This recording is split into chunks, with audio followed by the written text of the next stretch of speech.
Hey everyone, and welcome to Jotform. My name is Kimberly, and today we're going to be walking through how to add and customize widgets. So I'm in at my dashboard with my forms, and for this one, I'm going to go ahead and create a brand new form. So up in the top left corner, I'm going to come over here and click Create Form.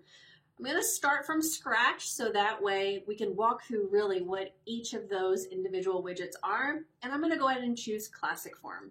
Now, as you can see, whenever the form populates, it's completely empty, and this is where we get to have fun with those widgets. So over on the left-hand side, you can see the little plus button, and it says Add Form Element. I'm going to go ahead and click there, and we have three choices: Basic, Payments, and Widgets. Now, Basic is going to be pretty much the things that you are going to want to have in your form, like name, email, address, phone number, things like that.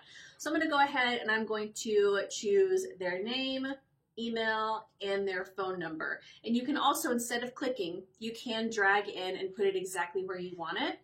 So the next section is payments. Now we have a ton of payment integrations, from PayPal to Stripe. Whatever you use, it's probably integrated with Jotform. But for this video, I want to showcase three different widgets that you can add and customize within Jotform. So the far right one is widgets. So the first one I'm going to add is going to be the very first one that populates. It's the e-signature. This is great for if you're wanting someone to physically sign something whenever they complete their form. So I'm going to go ahead and click on e-signature. And then over on the right-hand side, we have some things that we can click on and look into further. So right here, the little gear is going to be the properties. So if we click on the properties, we can see the different ways that we can edit this widget. So we can make it required. I want someone to sign this before they complete it. Yes. Next is going to be where we want the label to be. If we want it to be the right-hand side or top, we'll leave it on the top for now. If you want to play with the width, we can. The height, the hover text. On advanced, you can change what you want that to be. We can also change it here, but if you want to stay in that side panel, it allows you to edit in the side panel as well. So now that we've gotten the signature piece set up, I want to add in another widget. I want to add in the checklist widget, and we can see, we can either search for it by typing, or it's right here at the top. So I'm going to go ahead and click on checklist. And I think this is going to be a question that I want them to complete before they sign. So I'm going to go ahead and say complete before signing. And we can go ahead and click on these dots and we can move it up above.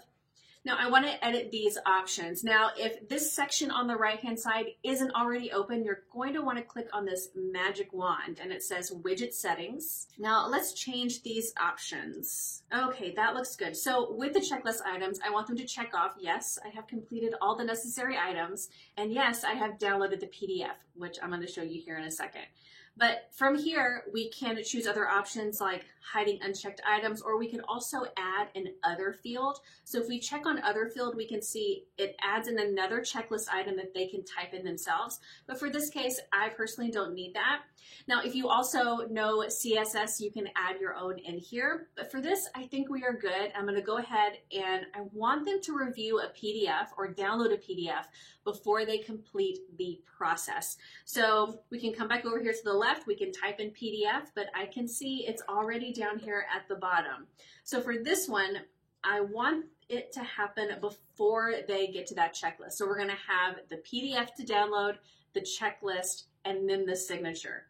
So here it wants me to upload a PDF, so let me go ahead and do that. Okay, perfect. And we can also choose the attach to submission as well. So if we want to choose that, that means that whenever they get their confirmation that they completed the form, a link to this will also be included. Again, if you know CSS, you can add it in here, but this looks great to me. I'm gonna go ahead and update widget.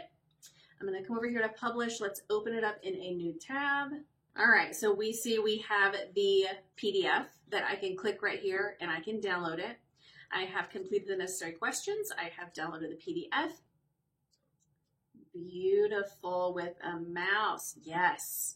Perfect. So if you have any questions about widgets or how to customize them yourself, please leave a comment down below and I will see you next time.